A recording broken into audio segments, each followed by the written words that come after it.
시청자 여러분 안녕하십니까?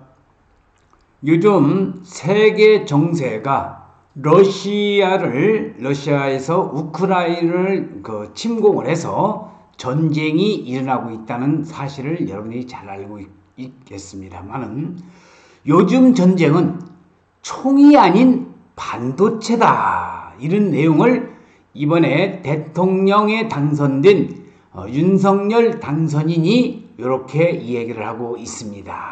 그래서 윤석열 당선인은 우리나라의 기업체 대표들을 모시고 간담회를 도중에 바로 요 말을 했다는 겁니다. 요즘 전쟁은 총이 아닌 반도체다. 그래서 오늘 그 내용을 한번 집중적으로 분석해 볼 수 있도록 하겠는데, 윤석열 대통령 당선인이 경제 6단체장과 비공개 간담회에서 한 말이 되겠습니다.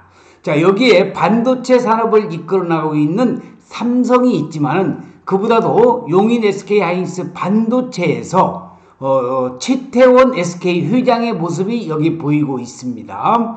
지금 이재용 부의장은 경제 6단체장에 포함되지 않았기 때문에 여기에 참석을 하지 않았는데, 지금 윤 당선인이 요즘 전쟁은 총이 아닌 반도체다. 그래서 이 한마디는 반도체 산업을 둘러싼 미국, 중국, 일본을 비롯해서 패권전쟁을 비롯해서 러시아의 우크라이나 침공 이후 미국이 최첨단 반도체 기술을 어떻게 무기화했는지에 대한 명확한 인식이 없이 나올 수 없는 그러한 발언이 되겠습니다. 지금 SK하이닉스의 조감도의 모습이 나오고 있고요. 이날 반도체에 대한 윤 당선인의 시각이 확실해진 만큼 대통령직 인수위원이 경제 2분과가 과연 어떤 밑그림을 그릴지 이목이 쏠리고 있습니다. 인수위원까지 대부분의 반도체 전문가들로 꾸린 것을 감안하면 새 정부 출범 이후 파격적인 지원책이 나오는 것 아니냐는 관측도 나옵니다.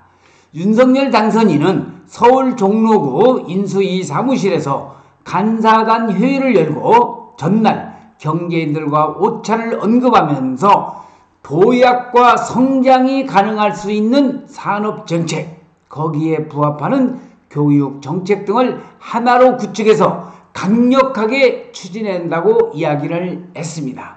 제발 그렇게 해서 우리나라의 반도체 산업이 세계 최대의 강국, 반도체 강국이 되기만을 간절히 염원하면서 용인 SK하이닉스 반도체 클러스터 126만 평이 개발되는 토지 이용 계획 도면이 나오고 있습니다.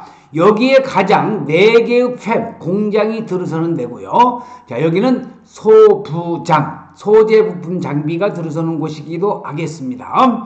그 다음에 여기 왼쪽에는 지원시설이라든지 아파트 또는 단독 이주택지, 단독택지, 이런 상업용지 등이 들어서는 지원시설 용지가 있다는 거 참고적으로 알아두시고, 윤 당선인이 대선 후보 시절 내놓은 경제 활력 공약인 차세대 반도체 산업 육성 및 반도체 지원기술 인력 10만 명 양성과 일맥상통하는 내용이 되겠습니다. 공약집에는 메모리 분야 초격차 유지, 파운드리 분야 선도국 추월, 반도체 컴퓨터공학과 학생 교수 정원 기존과 별도로 지정을 확대를 하고 석박사급 반도체 산업계 전문 인력 확충 등이 나왔습니다.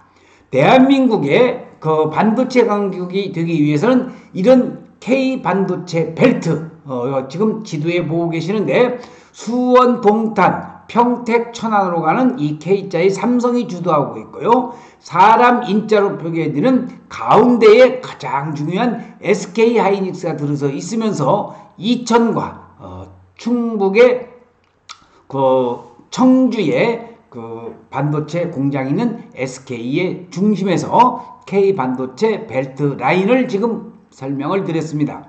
경제 2분과는 이제 막 전문 실무위원 구성을 마쳤습니다.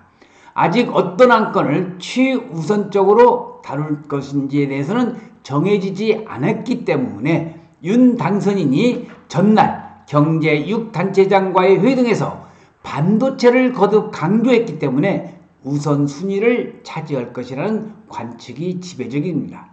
반도체학과 정원까지 이제 수도권 정비법에서 대학 정원이 힘들었는데 반도체학과 정원까지 이번에 늘리지 않을까 하는 생각이 들어갑니다. 아울러 반도체 생산 라인의 인근의 수도와 전기 등의 인프라 시설을 정부의 지원 방침도 명시 여부도 관건인데 기재부에 삼성과 같은 대기업을 지원할 필요가 있느냐는 논리에 막혀서 정부의 자원의 지원은 번번이 무산이 됐습니다.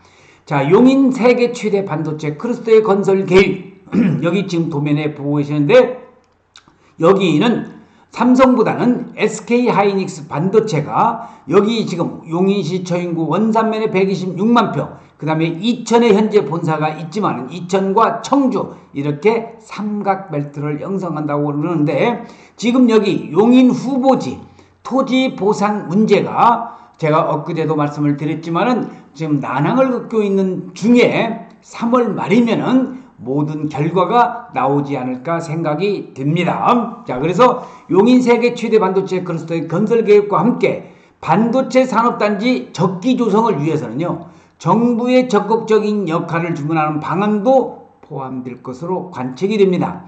SK하이닉스는 경기 용인 SK하이닉스 원산면에 120조 원을 투자해서 50여 개의 소재 부품 장비 업체와 함께 반도체 클러스터를 조성했다고 발표를 했으나 토지 보상 등의 문제로 아직까지도 4년째 첫 삽도 뜨지 못하고 있는 이런 상황이 되겠습니다. 자, 여기 대장동 헐값 보상에 의해서 원산면 수용주민 중에는 헐값 보상 중단하라라는 용인 반도체 클러스터의 연합비상대책위원회의 퍼포먼스를 사진으로 보겠습니다. 일각에서는 수도권 반도체학과의 정원을 풀어주는 수도권 정비계획법의 완화도 기대를 하고 있습니다. 이는 더불어민주당 반도체 특별위원회에서도 검토한 사안이기 때문에 여야 간의 의견이 크지 않다는 이유이기 때문이 되겠습니다. 그래서 오늘은 반도체 산업, 요즘 전쟁은 총이 아닌 반도체다 하는 내용을 윤석열 당선인이 경제 6단체 간담회에서 이야기한 내용을 중점적으로 해서 우리나라의 반도체 산업이 세계 강국으로서 우뚝 설 수 있는 그러한 날이 하루빨리 오기를 기대하면서 그러기 위해서는 용인 SK하이닉스 반도체 용인시 처인구 원산면 일대에 126만 평의 SK하이닉스 반도체가 하루빨리 첫 삽을 뜨기만을 간절히 기원을 하면서 오늘 동영상 촬영 마칠 수 있도록 하겠습니다. 시청해주신 여러분 대단히 고맙습니다. 감사합니다.